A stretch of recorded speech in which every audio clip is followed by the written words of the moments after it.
In 2004, I was 3 years old and obviously was barely aware of the historical moment which changed the future of my generation.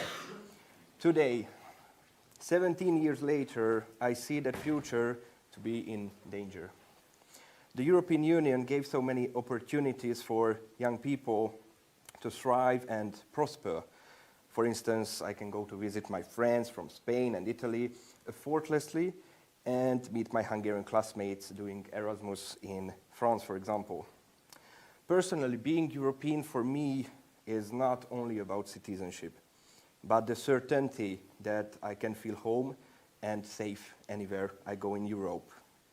That's why I'm doing my European studies also in the Netherlands, in the city of peace and justice, The Hague. I can tell you that I felt like home from the first moment I arrived. 2004 opened up the borders and let us learn and experience the different European cultures without being suspicious about each other.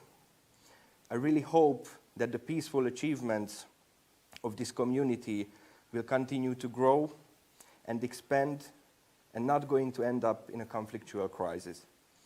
As a young European person, I feel frightened about the actual political developments in the whole European Union.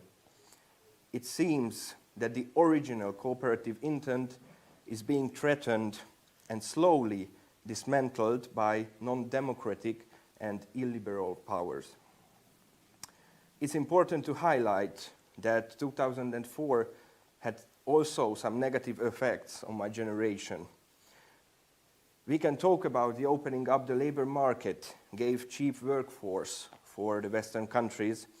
However, the Eastern countries couldn't close up equally without the help of the West. This means that the European coin, like any other, has two sides, yet there is no coin without its both sides. We can be sure of one thing. European countries cannot sustain the community without each other's help. I see the European Union's policy today being based on principle of everyone is equal, but there are more equal countries. In many cases, this perception, in my opinion, is a complete misinterpretation of what we call European values. By this, I mean that all countries must share equally in the tasks. This affects the future, of course, of the young generation. Because after all, the legacy of 2004 is about equality and freedom. I have to say that today Hungarian young men may be equal to a Dutch one, for example, in terms of human rights. But in reality, they do not start with equal opportunities in life. We can mention the differences between the economic, law, and education systems. My generation needs to be able to catch up with itself as it's easier to shape processes with equal force. The 2004 processes must not end with democratically supported illiberal political systems. Right or left doesn't matter in this case. The functioning of Hungarian democracy really shows changing tendencies. These changes can be observed in the work of the current government. Of course, every government needs to change certain things to develop for the development. And of course, Hungary has been undergoing an organic transformation since the regime change. The regime change has been a major challenge for this Eastern European country. The Fidesz party, which was a pioneer at the time of the regime change, behaves completely differently between 2010 and 2021 than in previous times. It's clear that the problems are real between Hungary and the European Union.